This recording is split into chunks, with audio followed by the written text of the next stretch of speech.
صل عليك يا رسول الله وسلم عليك يا حبيب الله.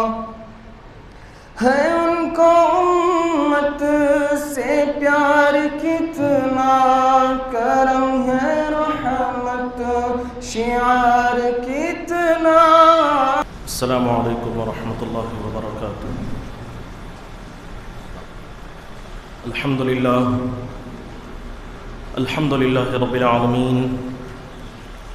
والعاقبۃ للمتقین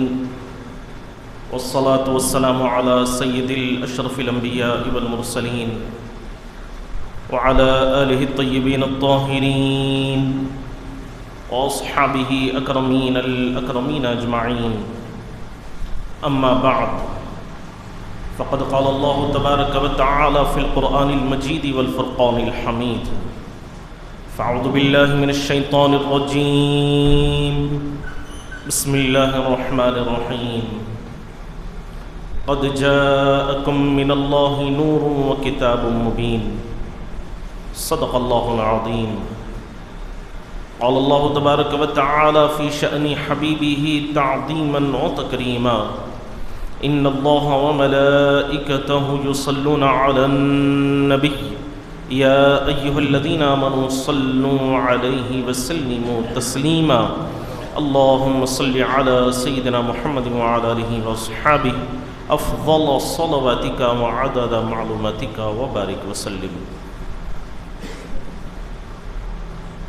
تمام حمد و تعریف اللہ رب العالمین کے لیے ہے جو ساری کائنات کا خالق و رازق ہے، اور لاکھوں کروڑوں درود و سلام آخائے دو جہاں تاجدار مدینہ احمد مجتبی محمد مصطفیٰ صلی اللہ علیہ وسلم پر، جن کو اللہ رب العزت نے دونوں جہانوں کے لیے رحمت بنا کر بھیجا. حاضرین کرام، وہ مہینہ کہ جس مہینے سے تمام مہینوں کو فضیلت، بزرگی اور کمالات اللہ تبارک و تعالیٰ نے عطا فرمائے ہیں،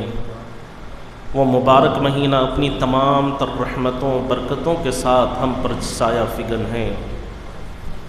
اور یہی وہ مبارک مہینہ ہے کہ جس میں دعائے خلیل اللہ علیہ السلام وجود میں آئی. یہی وہ مبارک مہینہ ہے کہ جس میں بشارت کلیم وجود میں آئی، یعنی کائنات کی سب سے عظیم ہستی، فخر کونین، تاجدار مدینہ، شافع روز جزا صلی اللہ علیہ وسلم کی تشریف آوری ہوئی. اور اللہ تبارک و تعالیٰ نے حضور پاک صلی اللہ علیہ وسلم کو بہت ساری فضیلتیں، بہت سارے کمالات اللہ تبارک و تعالیٰ نے عطا فرمائے ہیں. اور حاضرین کرام، قرآن مجید میں اللہ تبارک و تعالیٰ نے آخائے دو جہاں صلی اللہ علیہ وسلم کو نور قرار دیا ہے، جیسا کہ ارشاد ربانی ہے کہ قد جاءکم من اللہ نور وکتاب مبین، کہ تحقیق کہ تمہارے پاس اللہ کی جانب سے ایک نور اور ایک روشن کتاب آ گئی. اس آیت کریمہ کی تفسیر کے تعلق سے جمہور مفسرین کرام اس بات پر متفق ہے کہ اس آیت کریمہ میں جو نور کا ذکر کیا گیا ہے، اس نور سے مراد حضور پاک صلی اللہ علیہ وسلم کی ذات بابرکت ہے، اور روشن کتاب سے مراد اللہ تبارک و تعالیٰ کا آخری کلام قرآن مجید ہے. حاضرین کرام، نور وہ ہے کہ جو خود روشن ہو اور سارے جہان کو روشن کرتا ہو. مثال کے طور پر اگر آپ لائٹ کے ایک بلب کو لیجئے، جو کسی تاریک کمرے میں آپ جس کو لگا دیں، چاروں طرف اندھیرا ہی اندھیرا ہو، آپ نے جیسے ہی سوئچ آن کیا، اس بٹن کو دبایا، تو بلب نہ صرف خود روشن ہوتا ہے بلکہ اپنے اطراف کے سارے ماحول کو بھی روشن کر دیتا ہے. تو اسی طرح حضور پاک علیہ السلام کا نور مبارک بھی جب چمکا تو خود بھی روشن ہوا اور سارے کائنات کو بھی اللہ تبارک و تعالیٰ نے اسی نور محمدی صلی اللہ علیہ وسلم کے صدقے نورانیت عطا فرمائی۔ ساری کائنات کو اللہ تبارک و تعالیٰ نے روشن اور منور فرما دیا۔ اور حدیث پاک میں آتا ہے، اللہ تبارک و تعالیٰ کا ارشاد ہے کہ کنت کنزا مخفیہ، کہ میں ایک چھپا ہوا خزانہ تھا، فاردت ان اعرف، کہ پس میں نے ارادہ کیا کہ میں جانا جاؤں، میرا تعارف ہو، میری پہچان ہو، تو فخلقت الخلق، کہ میں نے ایک مخلوق کو پیدا فرمایا۔ تو حاضرین کرام، یہاں پر ایک سوال پیدا ہوتا ہے کہ وہ کون سی مخلوق تھی کہ جسے اللہ تبارک و تعالیٰ نے اپنے تعارف کے لیے پیدا فرمایا ہے، اپنی پہچان بتلانے کے لیے پیدا فرمایا ہے؟ تو آقائے جہاں صلی اللہ علیہ وسلم نے ارشاد فرمایا کہ اول ما خلق اللہ نوری، کہ اللہ تبارک و تعالیٰ نے کائنات میں سب سے پہلے کسی چیز کو پیدا فرمایا تو وہ میرے نور کو پیدا فرمایا۔ تو حاضرین کرام، اس آیت کریمہ اور حدیث پاک پر اگر ہم غور کریں گے تو ہمیں پتہ چلے گا کہ حضور پاک صلی اللہ علیہ وسلم کی اصل نور ہے اور آپ اول الخلقت ہے۔ کائنات میں سب سے پہلے اللہ تبارک و تعالیٰ نے آپ ہی کے نور مبارک کو پیدا فرمایا۔ اور حضرت محدث دکن عبداللہ شاہ صاحب رحمۃ اللہ علیہ اپنی کتاب میلاد نامے میں ارشاد فرماتے ہیں، تحریر فرماتے ہیں کہ اللہ تبارک و تعالیٰ نے کائنات میں سب سے پہلے حضور پاک علیہ السلام کے نور مبارک کو پیدا فرمایا، اور پھر اسی نور سے اللہ تبارک و تعالیٰ نے عرش اور کرسی کو پیدا فرمایا، لوح و قلم کو پیدا فرمایا، جنت اور فرشتوں کو پیدا فرمایا۔ اسی نور مبارک سے اللہ تبارک و تعالیٰ نے زمین آسمان کو پیدا فرمایا، چاند سورج اور ستاروں کو پیدا فرمایا، دوزخ کو پیدا فرمایا۔ کائنات کی ہر چیز اللہ تبارک و تعالیٰ نے حضور پاک علیہ السلام ہی کے نور مبارک سے پیدا فرمائی ہے۔ تو جہاں حضور پاک علیہ السلام اول الخلقت ہے، اور تو پھر آپ کی نبوت کا آغاز بھی اس وقت سے ہو چکا تھا کہ جب کہ حضرت آدم علیہ السلام کو بنانے کے لیے ان کا پتلا تیار کیا جا رہا تھا، خمیر بنایا جا رہا تھا، اس وقت بھی حضور پاک علیہ السلام کو اللہ تبارک و تعالیٰ نے نبوت کے ساتھ رکھا۔ جیسا کہ روایات میں آتا ہے کہ پاس صحابہ کرام نے عرض کیا کہ یا رسول اللہ صلی اللہ علیہ وسلم، اللہ تبارک و تعالیٰ نے آپ کو نبی کب بنایا؟ تو آقائے دو جہاں صلی اللہ علیہ وسلم نے ارشاد فرمایا کہ کنت نبی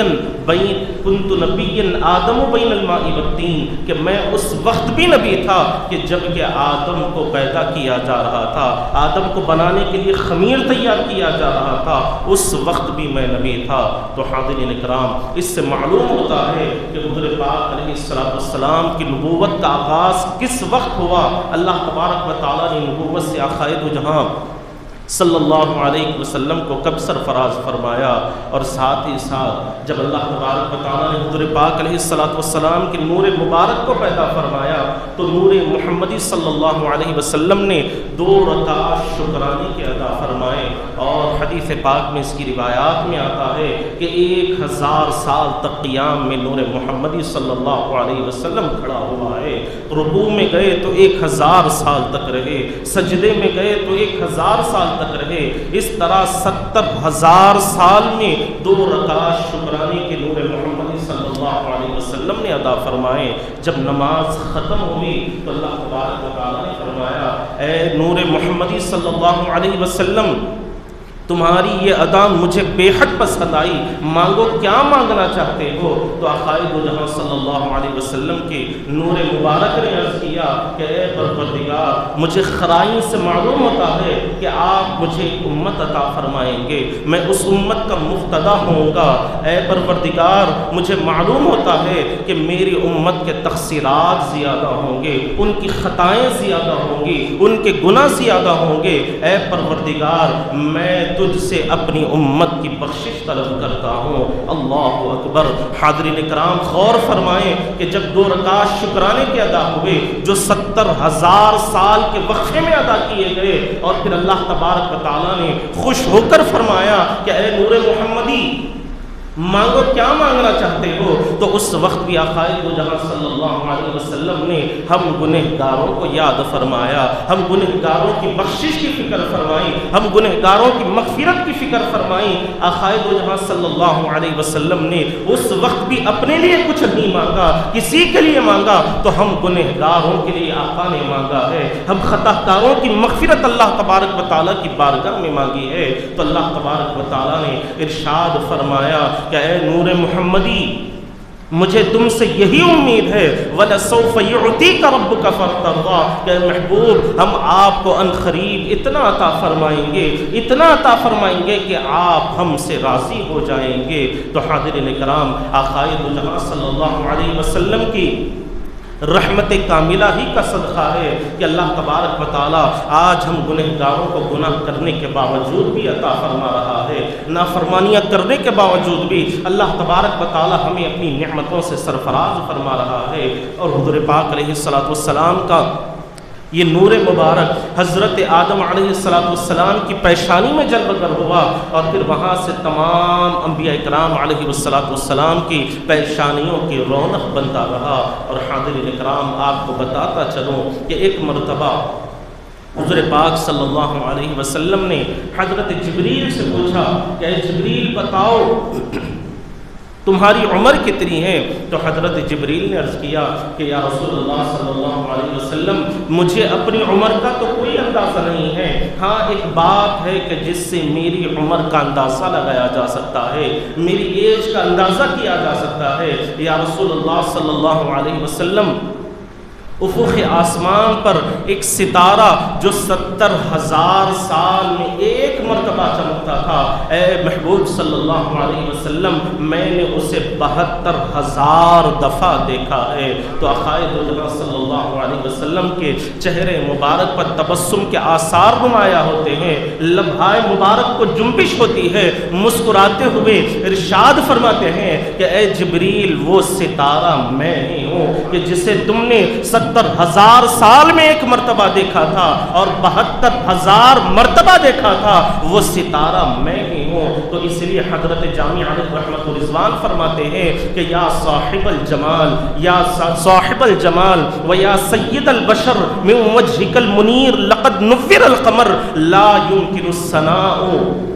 کما کان حقہ بعد از خدا بزرگ توی خصہ مختصر، بعد از خدا بزرگ توی خصہ مختصر۔ حضرت جامع علیہ رحمت و رضوان نے اس لیے کہا تھا کہ میرے آقائے دو جہاں صلی اللہ علیہ وسلم کو لباس بشری میں تشریف لائے ہوئے 1400 سال کا طویل عرصہ گزر چکا ہے، اور آپ سے پہلے بھی، آپ کے بعد بھی کئی ادبا نے، کئی مورخین نے، کئی مفسرین نے، کئی سیرت نگاروں نے آپ کی سیرت مبارکہ پر، دنیا کی تمام تر زبانوں میں سیرت مبارکہ پر کتابیں لکھی ہے، لاکھوں شعراء نے آپ کی شان اقدس میں نعتیں لکھی ہے، اور بہت سارے علماء کرام نے آپ کی شان و عظمت کو بیان فرمایا ہے، سینکڑوں واعظوں نے حضور پاک علیہ السلام کی رفعت اور سربلندی کے تذکرے کیے ہیں، آقا کا چرچا کیا ہے۔ لیکن ایک موقع ایسا بھی آیا کہ تمام ادبا کو، تمام مفسرین کو، تمام مورخین کو ایک مقام پر آ کر یہی کہنا پڑا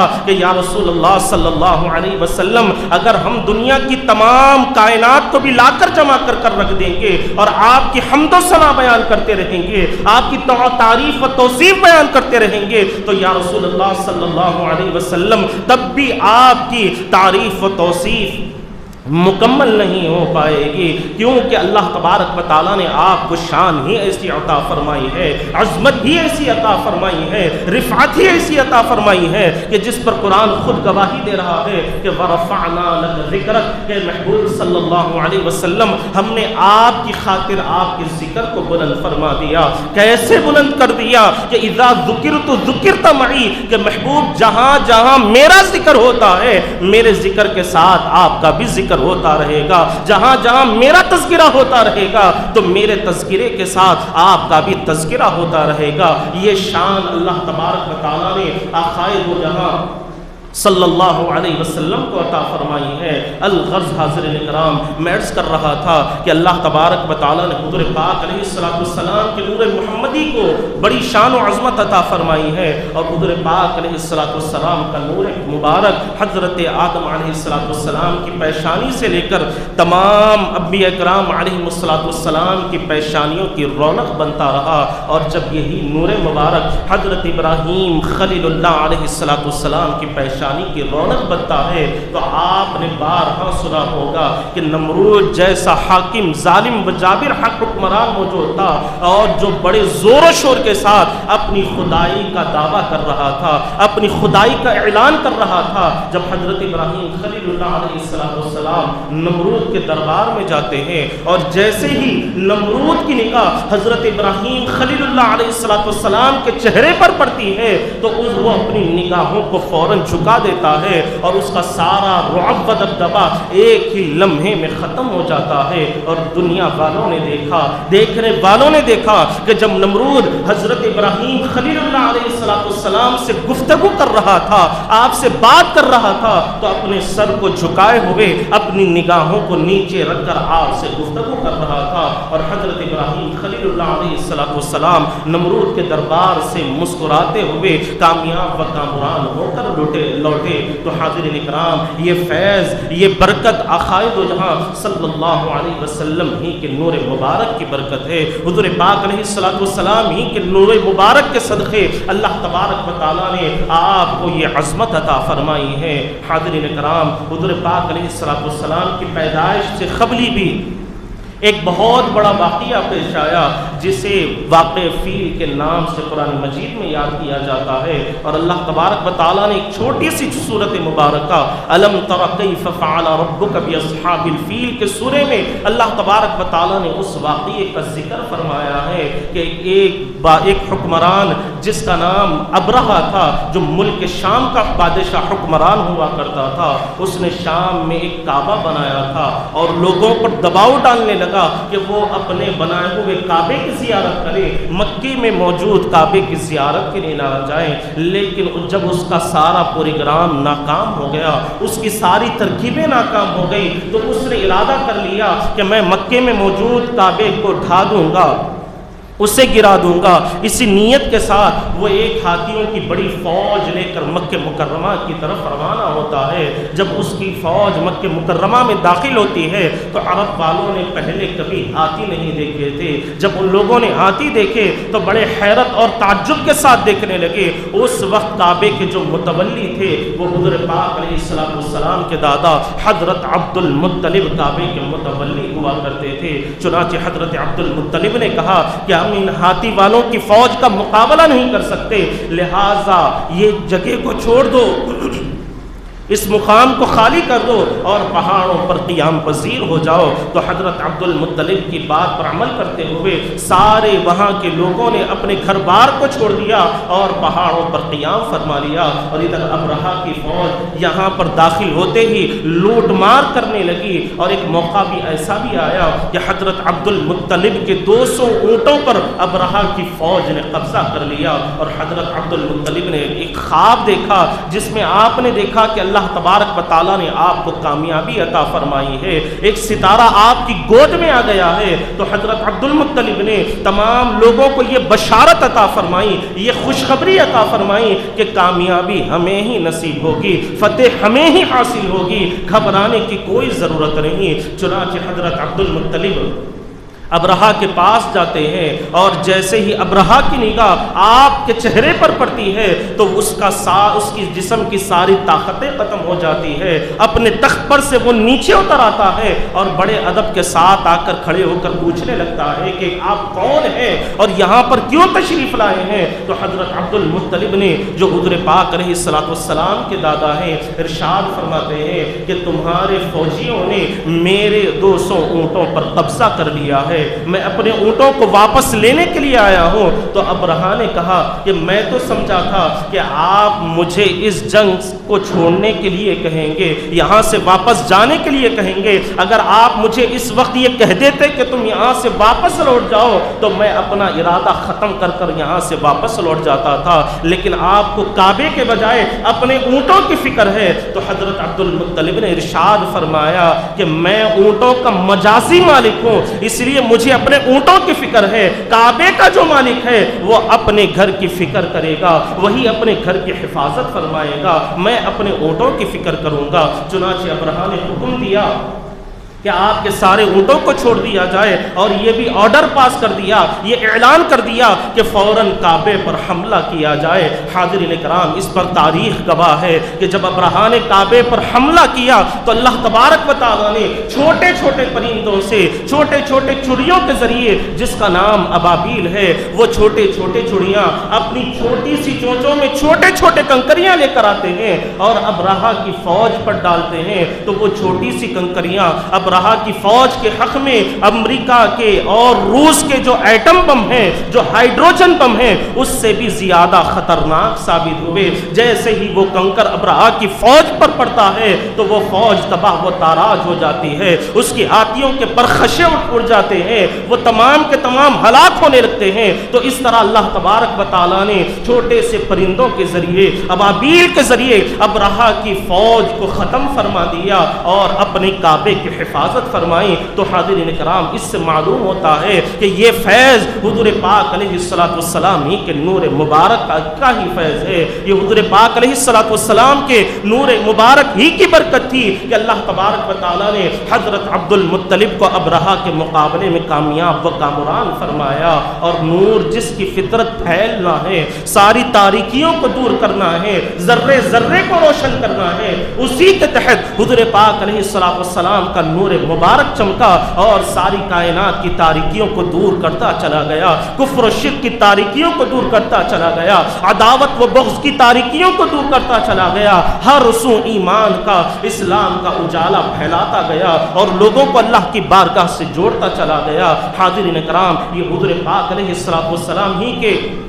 نور مبارک ہی کی برکت تھی کہ حضرت اسماعیل علیہ السلام بھی ذبح ہونے سے بچ گئے، اس لیے کہ آپ کی پیشانی میں بھی حضور پاک علیہ السلام کا نور مبارک جلوہ فگن تھا، اور اسی طرح آپ کے والد ماجد حضرت عبداللہ بھی ذبح ہونے سے بچ گئے، کیونکہ حضور پاک علیہ السلام کا نور مبارک آپ کی پیشانی میں چمک رہا تھا۔ تو یہ سارا کا سارا فیض حضور پاک علیہ السلام ہی کے نور مبارک کی وجہ سے ہے۔ اللہ تبارک و تعالیٰ نے جو کائنات کو روشنی عطا فرمائی ہے، جو سارے جہان کو اللہ تبارک و تعالیٰ نے روشن فرمایا ہے، یہ حضور پاک علیہ السلام ہی کے نور مبارک ہی کے صدقے اللہ تبارک و تعالیٰ نے روشن فرمایا۔ اسی لیے تو شاعر نے کیا خوب کہا کہ محمد نہ ہوتے تو کچھ بھی نہ ہوتا، محمد نہ ہوتے تو کچھ بھی نہ ہوتا، خدا کی قسم یہ خدائی نہ ہوتی، خدا کی قسم یہ خدائی نہ ہوتی۔ آج جو سارا جہان آپ کو روشن نظر آ رہا ہے، ہر طرف جو خوبصورت آپ کو نظارے نظر آ رہے ہیں، یہ حضور پاک علیہ السلام ہی کا فیضان ہے، یہ حضور پاک علیہ السلام ہی کے نور مبارک کی ہی برکت ہے کہ ہر سو اللہ تبارک و تعالیٰ نے نور ہی نور پیدا فرما دیا، ہر سو اللہ تبارک و تعالیٰ نے اجالا ہی اجالا فرما دیا۔ تو اس ذات بابرکت کی ولادت کا مہینہ ہم پر سایہ فگن ہے، تو ہمیں چاہیے کہ ہم حضور پاک علیہ السلام کی ولادت باسعادت کی خوشیاں منائیں، حضور پاک علیہ السلام کی ولادت کے موقع پر خوشیوں کا اظہار کریں، اور کس طرح خوشیوں کا اظہار کریں کہ روڈوں پر پھرتے ہوئے، لوگوں کو تکلیفیں پہنچاتے ہوئے، چیخ و پکار کرتے ہوئے، اپنے اڑوس پڑوس کو تکلیفیں دیتے ہوئے اس طرح خوشی کا اظہار نہ کریں، بلکہ خوشی کا اظہار اس طرح کریں کہ آپ کے ہاتھ اور پاؤں سے دوسرا مسلمان محفوظ رہے اور آپ کے ذریعے دوسرے مسلمان کو خوشی نصیب ہو جائے۔ اور حضور کی میلاد منانے کا طریقہ ہمارے اسلاف نے ہمیں بتلا دیا ہے۔ جامع نظامیہ کے شیوخین میں ایک بہت بڑے شیخ ہیں جن کا نام حضرت ابو الوفا افغانی رحمۃ اللہ علیہ ہے، جنہیں دنیا ابو الوفا افغانی رحمۃ اللہ علیہ کے نام سے جانتی ہے، اور جنہیں دنیا سیکنڈ امام اعظم بھی کہا کرتی ہے، امام اعظم ابو حنیفہ سیکنڈ بھی کہا کرتی ہے۔ تو ان کا یہ عمل مبارک ہوا کرتا تھا کہ جب بھی ماہ ربیع المنور کا مہینہ آتا، ماہ ربیع الاول کا مہینہ آتا، تو حضرت ابو الوفا افغانی رحمۃ اللہ اللہ علیہ بانی جامع نظامیہ کی جو کتاب انوار محمدی ہے اور محدث دکن کی جو کتاب میلاد نامہ ہے، آپ اسی کے تعلق سے بیانات فرماتے. سارا ربیع الاول کے مہینے میں انوار محمدی ہی کا آپ تذکرہ فرمایا کرتے، اس میں موجود احادیث مبارکہ کا ہی تذکرہ خیر فرماتے، اور محدث دکن عبداللہ شاہ صاحب رحمۃ اللہ علیہ کی میلاد نامے کا ہی آپ وعظ فرمایا کرتے، اسی کے تعلق سے آپ اپنی تقریریں کیا کرتے، اور پھر جو بھی وقت بچ جایا کرتا تو آپ کا عمل مبارک یہ ہوتا کہ حضور پاک علیہ السلام کی بارگاہ میں درود السلام کے نذرانے پیش کیا کرتے. تو حاضرین کرام، حضور کی ولادت باسعادت کی خوشی منانے کا طریقہ یہ ہے کہ ہم آقائے دو جہاں صلی اللہ علیہ وسلم کی بارگاہ میں کثرت کے ساتھ درود السلام کے نذرانے پیش کرتے رہے، حضور کی بارگاہ میں درود السلام کے نذرانے پیش کرتے رہے. اور یاد رکھیں کہ حدیث پاک میں آتا ہے کہ آقائے دو جہاں صلی اللہ علیہ وسلم نے ارشاد فرما دیا کہ جو کوئی شخص بھی مجھ پر روزانہ 500 مرتبہ درود شریف پڑھتا ہے تو وہ کبھی محتاج نہیں ہوگا، کبھی وہ اسے محتاجی نہیں ہوگی. تو حاضرین کرام، آج ہماری زندگیوں میں بہت سارے مسائل ہیں، آج مسلمان بہت سارے مسائل میں گرے ہوئے ہیں، آج ہر ایک مسلمان پریشانیوں میں مبتلا ہے، ہر ایک مسلمان فکروں میں مبتلا ہے. کوئی ایسا شخص نہیں ہے کہ جو بے فکر آپ کو ملے، ہر ایک آپ کو فکر مند ہی نظر آئے گا، ہر ایک آپ کو مصیبتوں میں مبتلا ہی نظر آئے گا. تو اس کا واحد حل یہ ہے کہ آپ اگر چاہتے ہیں کہ آپ کے رزق میں برکت ہو جائے، آپ کی اولاد میں برکت ہو جائے، ہر طرح کے آفات سے بلیات سے حفاظت ہو جائے، تو آپ کو چاہیے کہ حضور پاک علیہ السلام کی بارگاہ میں درود السلام کا نذرانہ پیش کرتے رہیں. اور یہ کوئی بات معمولی انسان کی، کوئی عام انسان کی بات نہیں ہے، اس ذات کی بات ہے کہ جس کے صدقے اللہ نے ساری کائنات کو پیدا فرمایا ہے. وہ ذات کہہ رہی ہے کہ اگر کوئی مجھ پر روزانہ 500 مرتبہ درود پڑھتا ہے تو وہ کبھی محتاج نہیں ہوگا، محتاجی اس کے قریب نہیں آئے گی. اور یہاں تک حضور پاک علیہ السلام نے ارشاد فرمایا کہ جو شخص بھی مجھ پر روزانہ 1000 مرتبہ درود شریف کا نذرانہ پیش کرتا ہے، روزانہ 1000 مرتبہ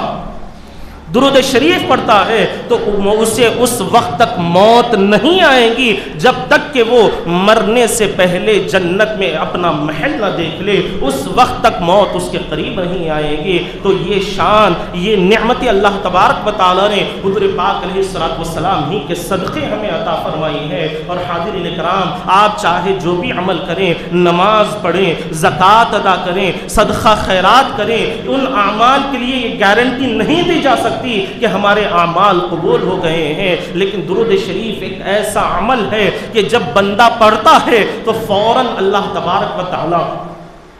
اسے قبول فرما لیتے ہیں. پڑھتے ہی اللہ تبارک و تعالیٰ اس درود شریف کو قبول فرما لیتے ہیں. اور پھر درود شریف کا عمل مبارک کا معاملہ تو یہ ہے، اس کے پڑھنے کی فضیلت تو یہ ہے کہ اللہ تبارک و تعالیٰ کوئی عبادت نہیں کرتے، نہ نماز پڑھتے ہیں، نہ روزہ رکھتے ہیں، نہ زکوٰۃ دیتے ہیں، نہ حج کرتے ہیں، نہ صدقہ و خیرات دیتے ہیں، لیکن ایک ایسا عمل ہے کہ جس میں اللہ تبارک و تعالیٰ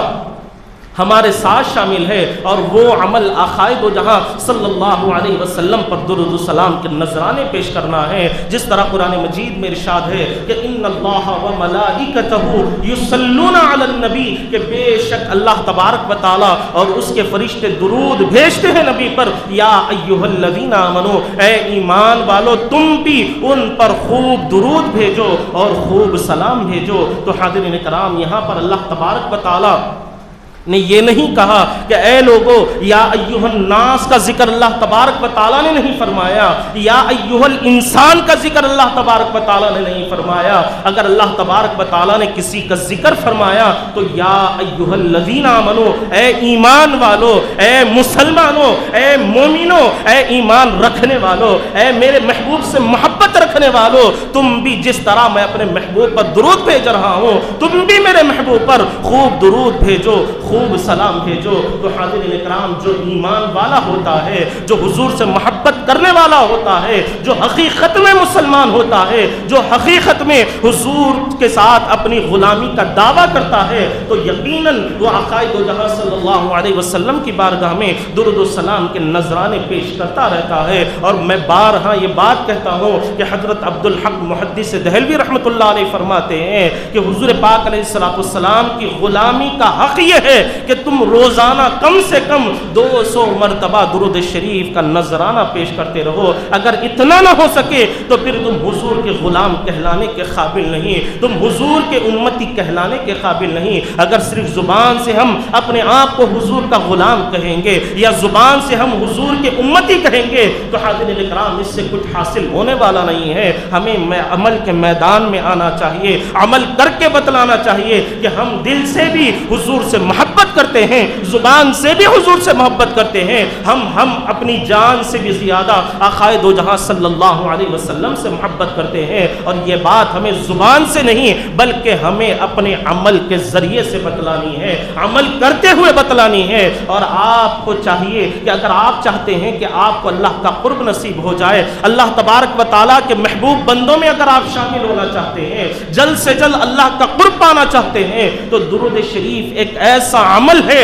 کہ جس کے ذریعے بندہ بہت جلد اللہ تبارک و تعالیٰ کے قریب ہو جاتا ہے، حضور پاک علیہ السلام کے محبوبین میں شامل ہو جاتا ہے۔ تو حاضرین کرام، اس آقائے دو جہاں، اس ذات بابرکت کی ولادت باسعادت کے اس موقع پر ہمیں چاہیے کہ اللہ تبارک و تعالیٰ نے جب ہمیں حضور کا امتی بنایا ہے، اس آقا کا امتی بنایا ہے کہ جس کے امت میں پیدا ہونے کے لیے انبیاء اکرام دعائیں کیا کرتے تھے، جس کے امتی بننے کی تمنائیں انبیاء اکرام کیا کرتے تھے، اللہ تبارک و تعالیٰ نے ویسی خوش نصیبی ہمیں عطا فرمائی ہے، حضور کا غلام ہمیں بنایا ہے، حضور کا امتی ہمیں بنایا ہے۔ تو ہمیں چاہیے کہ ہم کم سے کم روزانہ 500 مرتبہ درود شریف کا اہتمام کر لیں۔ آج حاضرین کرام، ہمارے مسلمانوں کا حال یہ ہے، اگر آپ چاہے چھوٹے کو لے لیں، جوان کو لے لیں یا بڑی عمر کے حضرات کو لے لیں، ہر ایک کے پاس آپ کو سیل فون ضرور نظر آئے گا، موبائل فون ضرور نظر آئے گا، اور ہر ایک استعمال کرتا ہوا بھی آپ کو ضرور نظر آئے گا۔ اور اگر ہم 24 گھنٹے میں سے ہم اگر محاسبہ کر کر دیکھیں، حساب لگا کر دیکھیں گے تو جن کے ہم کئی گھنٹے ہم اپنا سیل فون استعمال کرتے ہیں، چاہے ہماری کتنی ہی مصروفیت کیوں نہ ہو، کھانا کھاتے ہوئے بھی ہمارے ہاتھ میں سیل فون ہوتا ہے، کام کاج کرتے ہوئے بھی سیل فون ہمارے ہاتھ میں ہوتا ہے، حالانکہ اس سے ہمیں کوئی خاطر خواہ فائدہ حاصل ہونے والا نہیں ہے، اس سے کوئی ہمیں نیکی ملنے والی نہیں ہے، لیکن اس کے باوجود بھی ہماری یہ عادت بن گئی ہے کہ ہم کھانا کھائے بغیر تو اپنی زندگی گزار سکتے ہیں، لیکن موبائل فون کے بغیر ہمارا گزارا نہیں ہو سکتا، موبائل فون کے بغیر ہم اکیلے رہ نہیں سکتے۔ آج ہماری یہ حالت ہو گئی ہے۔ تو حاضرین کرام، ہم اپنے آپ کا محاسبہ کریں کہ ایک دنیاوی چیز کے لیے جس طرح ہم نے اپنا سارا وقت لگا دیا ہے، تو ہمیں چاہیے کہ اس ذات کے لیے بھی وقت نکالیں کہ جسے اللہ تبارک و تعالیٰ نے نور کو پیدا کرتے ہوئے فرمایا تھا کہ اے نور محمدی مانگو، کیا مانگنا چاہتے ہو؟ 70,000 سال میں 2 رکعت پڑھنے کے بعد اللہ نے فرمایا کہ محبوب تم جو مانگنا چاہتے ہو مانگو، میں تمہیں عطا کروں گا۔ تو اس محبوب نے اس وقت بھی یہی کہا تھا کہ مولا مجھے معلوم ہوتا ہے کہ تو مجھے امت عطا فرمائے گا، وہ گناہوں میں مبتلا ہوگی، مولا میں اپنی اس امت کی مغفرت تجھ سے طلب کرتا ہوں، ان کی بخشش تجھ سے طلب کرتا ہوں۔ تو حاضرین کرام، اگر حقیقت میں ہم حضور کے چاہنے والے ہیں، حقیقت میں اگر ہم اپنے آپ کو حضور کا غلام کہتے ہیں، اگر حقیقت میں ہم حضور سے محبت کرنے کا دعویٰ کرتے ہیں، تو ہمیں چاہیے کہ درود پاک کا ورد کرنا اپنے اوپر لازم کر لیں، درود پاک کا پڑھنا اپنے اوپر لازم کر لیں۔ ایک دن کا کھانا نہ ملے تو کوئی پرواہ کی بات نہیں، اگر ایک دن بھی درود شریف ہم سے ناغہ ہو جائے تو ہماری طبیعت بے چین ہو جانی چاہیے، بے قرار ہو جانی چاہیے۔ جس طرح موبائل کی بیٹری ڈاؤن ہونے کے بعد ہماری طبیعت میں بے چینی ہو جاتی ہے، ویسے ہی اگر کسی کسی دن آپ حضور کی بارگاہ میں درود شریف کا نذرانہ پیش نہ کر سکیں تو آپ کے اندر اس سے زیادہ بے چینی پیدا ہونی چاہیے، اس سے زیادہ بے قراری پیدا ہونی چاہیے، تب کہیں جا کر آپ حضور کے غلام کہلانے کے قابل بن پائیں گے، حضور کے امتی کہلانے کے قابل بن پائیں گے۔ تو حاضرین کرام، آج مصیبتوں سے آپ کو بچنا ہے، مسائل سے آپ کو اپنی حفاظت کرنا ہے، تو اس کا واحد حل یہی ہے، لڑائی جھگڑے سے اپنے آپ کو بچانا ہے، گھر میں برکتیں پانا ہے، گھریلو جھگڑوں سے حفاظت کرنا ہے، تو واحد حل یہی ہے کہ حضور پاک علیہ الصلوۃ والسلام کی بارگاہ میں درود و سلام کے نذرانے پیش کریں۔ یقیناً اللہ تبارک و تعالیٰ پیارے آقا کی بارگاہ میں درود پڑھنے والے کو کبھی نامراد نہیں کرتا، کبھی اسے خالی ہاتھ نہیں بھیجتا۔ حضور پہ درود پڑھنے والے کو اللہ تبارک و تعالیٰ بے شمار نعمتوں سے مالا مال کرتا ہے۔ اور درود پاک کی فضیلتوں تو اتنی ہے کہ اگر میں بتانے بیٹھوں تو وقت کم پڑ جائے گا، اتنی درود پاک کی فضیلتیں ہیں۔ اگر کوئی ایک مرتبہ بھی درود پڑھتا ہے تو دنیا میں جتنے سمندر ہے اور ان سمندروں میں جتنی مچھلیاں ہیں وہ درود پاک پڑھنے والے کے لیے مغفرت کی دعائیں کرتی ہے۔ تو آپ اندازہ فرمائیں کہ درود شریف کیسی عظیم اللہ تبارک و تعالیٰ کی نعمت ہے، کیسی عظیم اللہ تبارک و تعالیٰ نے درود شریف کی شکل میں ہمیں نعمت عطا فرمائی ہے۔ یہ ہماری ناقدری ہے، یہ ہماری غفلت ہے، یہ ہماری لاپرواہی ہے کہ اتنی عظیم نعمت ہمارے پاس ہونے کے باوجود بھی ہم گلی گلی بھٹکتے ہوئے پھرتے ہوئے نظر آ رہے ہیں، دوسروں کے سامنے اپنی حاجتوں کو بیان کرتے ہوئے نظر آ رہے ہیں، دوسروں کے سامنے اپنی ضروریات کو بیان کرتے ہوئے نظر آ رہے ہیں، دوسروں کے سامنے روتے ہوئے نظر آ رہے ہیں۔ ارے اللہ کی بارگاہ میں آ جاؤ، حضور کی بارگاہ میں آ جاؤ، درود شریف کے نذرانے پیش کرو اور اپنی ضرورتوں کو بیان کرو، تو اللہ تبارک و تعالیٰ تمہاری ضروریات کا انتظام ایسے فرمائے گا کہ تمہاری سوچ بھی وہاں نہیں جا پائے گی، تمہارا گمان بھی وہاں نہیں جا پائے گا، وہاں سے اللہ تبارک و تعالیٰ تمہاری ضروریات کو پورا فرمائے گا۔ تو حاضرین کرام، ساری باتوں کا خلاصہ کلام یہی ہے کہ اب تک ہم غفلت میں پڑے رہے، اب تک ہم لاپرواہی میں پڑے رہے، اب تو مصمم ارادہ کر لیں، مضبوط ارادہ کر لیں اور یہ عادت بنا لیں کہ روزانہ کم سے کم 500 مرتبہ حضور پاک علیہ الصلوۃ والسلام کی بارگاہ میں درود السلام کا نذرانہ پیش کرنے والے بن جائیں گے، حضور کی بارگاہ میں درود شریف کے نذرانے پیش کرنے والے ہو جائیں گے۔ ہماری زبان جب بھی کھلے گی تو آقا کی بارگاہ میں درود پڑھنے کے لیے کھلے گی، ہماری زبان سے جب بھی کوئی کلمہ نکلے گا تو حضور کی بارگاہ میں درود پڑھنے کے لیے کلمہ نکلے گا۔ اگر ایسی عادت ہماری بن جاتی ہے، ایسی کیفیت ہماری بن جاتی ہے، تو حاضرین کرام یاد رکھیں کہ جس طرح حضور پاک علیہ السلام کی بارگاہ میں ایک صحابی رسول نے آ کر عرض کیا کہ یا رسول اللہ، میں دن میں کا پاؤ حصہ آپ کی بارگاہ میں درود کا نذرانہ پیش کرتا ہوں، تو آقا نے فرمایا کہ بہت اچھا ہے، کچھ اور اضافہ کر لو تو اور اچھی بات ہے۔ کچھ دن کے بعد پھر وہی صحابی آتے ہیں اور آ کر کہتے ہیں کہ یا رسول اللہ، میں دن کا آدھا حصہ آپ کی بارگاہ میں درود پڑھتا ہوں، تو آقا نے خوشی کا اظہار فرمایا اور کہا کہ کچھ اور اضافہ کر لو تو اچھا ہے۔ پھر کچھ دن کے بعد حاضر ہوئے اور عرض گزار ہوئے کہ یا رسول اللہ، میں دن کا 5% حصہ 75% حصہ آپ کی بارگاہ میں درود السلام کا نذرانہ پیش کرتا ہوں، تو حضور نے اور خوشی کا اظہار فرمایا، ارشاد فرمایا کہ کچھ اور اضافہ کر لو تو اچھا ہے۔ پھر صحابی رسول کچھ دن کے بعد آتے ہیں اور آ کر عرض گزار ہوتے ہیں کہ یا رسول اللہ، میں سارا دن آپ پر درود پڑھتا ہوں، تو حضور پاک صلی اللہ علیہ وسلم نے خوشی کا اظہار فرمایا اور ارشاد فرمایا کہ اب تمہیں کسی چیز کی فکر کرنے کی ضرورت نہیں ہے، کوئی فکر میں مبتلا ہونے کی ضرورت نہیں ہے، اللہ تبارک و تعالی غیب سے تمہاری ساری ضروریات کو پورا فرما دے گا، تمہاری ساری فکروں کو دور فرما دے گا۔ تو حاضرین کرام، یہ برکتیں آقا کی بارگاہ میں درود السلام کی پیش کرنے کی ہے، اور یہی طریقہ حضور کی ولادت باسعادت منانے کا طریقہ ہے، حضور کی ولادت پر خوشی منانے کا طریقہ ہے۔ اپنے گھروں میں ایک طریقہ بنا لیں کہ روزانہ کم سے کم گھر کے تمام افراد مل کر 10 منٹ ہی صحیح آقا کی بارگاہ میں بیٹھ کر درود السلام کے نذرانے پیش کریں۔ اس سے فائدہ یہ ہوگا کہ ہمارے بچوں کی بھی تربیت ہو جائے گی، ہمارے بچوں کے اندر بھی درود السلام سے محبت پیدا ہو جائے گی، حضور کی ذات بابرکت سے محبت پیدا ہو جائے گی۔ حاضرین کرام، آج جانور بھی اپنے بچوں کو پالتے ہیں، اور بڑے بڑے جانور بھی اپنے جو خونخوار جانور ہے وہ بھی اپنے بچوں کو پالتے ہیں۔ بچوں کو پالنا کوئی بڑا کام نہیں ہے، بلکہ بچوں کی تربیت کرنا پڑھانا یہ بڑا کام ہے، بچوں کو اچھے اخلاق سکھانا یہ بڑا کام ہے، بچوں کو اچھے طریقے سکھانا یہ بڑا کام ہے۔ تو حاضرین اکرام، ہم اپنے گھروں میں اگر درود پاک کی محفلوں کا اہتمام کریں گے، روزانہ 10 منٹ ہی صحیح، کئی گھنٹے بیٹھنے کی ضرورت نہیں، 10 منٹ ہی کا صحیح اگر ہم روزانہ عمل کریں گے تو حدیث پاک میں آتا ہے کہ اللہ تبارک و تعالیٰ کو وہی عمل پسند ہے جو روزانہ کیا جاتا ہے، پابندی کے ساتھ کیا جاتا ہے، اگرچہ کہ وہ عمل تھوڑا ہی کیوں نہ ہو۔ تو روزانہ کم سے کم 10 منٹ ہی صحیح وقت نکال کر ہم تمام گھر کے افراد کو لے کر بیٹھیں، آقا کی بارگاہ میں درود کے نذرانے پیش کریں گے تو اس کی برکتیں ہمیں حاصل ہوگی، ہمارے سارے مسائل ختم ہو جائیں گے، گھر میں برکتیں حاصل ہو جائیں گی، گھر کے لڑائی جھگڑوں سے ہماری حفاظت ہو جائے گی، اور ہمارے بچوں کی تربیت بھی ہوگی، اور ان کے دلوں میں بھی حضور پاک علیہ السلام کی محبت پیدا ہو جائے گی، حضور کی ذات کے ساتھ ان کے دلوں میں محبت کا جذبہ پیدا ہو جائے گا۔ تو آخر میں دعا ہے کہ جو کچھ کہا گیا، جو کچھ سنا گیا، اللہ تبارک و تعالی ہم تمام کو اس پر عمل کرنے کی توفیق عطا فرمائے، اور ہمیں صحیح معنوں میں اللہ تبارک و تعالی حضور پاک علیہ السلام کا امتی بننے کی توفیق عطا فرمائے۔ وآخر دعوانا ان الحمد للہ رب العالمین۔ نہ ان کے جیسا سخی ہے کوئی، نہ ان کے جیسا غنی ہے کوئی، وہ بے نواؤں